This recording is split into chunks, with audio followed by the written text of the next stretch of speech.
Estrastay ng kitritido.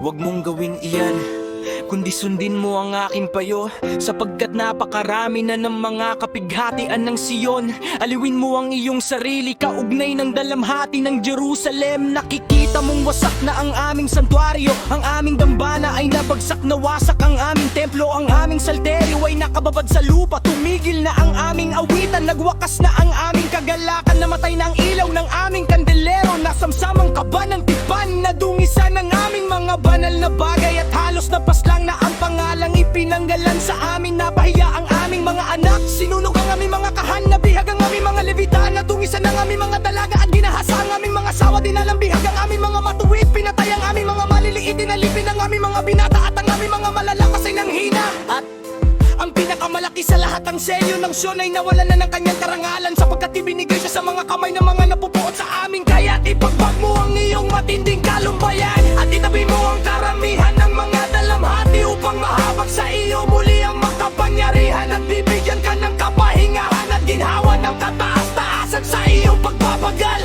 At nangyari, habang ako'y nakikipag-usap sa kanya, narito, biglang nagningning ng labis sa kanyang muka, at kumislap ang kanyang anyo. Ano pat ako'y natakot sa kanya, at nag-isip kung ano kaya ito. At narito, bigla siyang humiyaw ng malakas, at nakapangihilagpot, ano pat nayanig ang lupa sa ingay ng babae. At ako'y tumingin, at mga to hindi na nagpakita sa akin ang babae.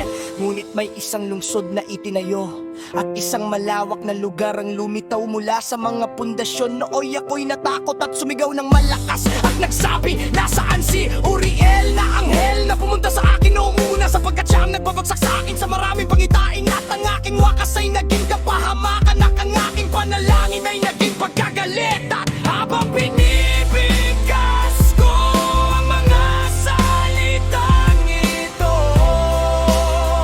narito lumapit siya sa akin at tumingin sa akin. At narito, ako'y nakahiga na parang patay na tao, at nawala sa akin ang aking pangunawa, at hinawakan niya ako sa kanang kamay, at tinaliwan ako at ibinangon ako sa aking mga paa. At sinabi sa akin, ano ang nararamdaman mo, at bakit ka nag-aalala, at bakit nabagabag ang iyong pangunawa, at ang mga pag-iisip ng iyong puso. At sinabi ko, sapagkat iniwan mo ako, at gayon may ginawa ko ang ayon sa iyong mga salita, at pumunta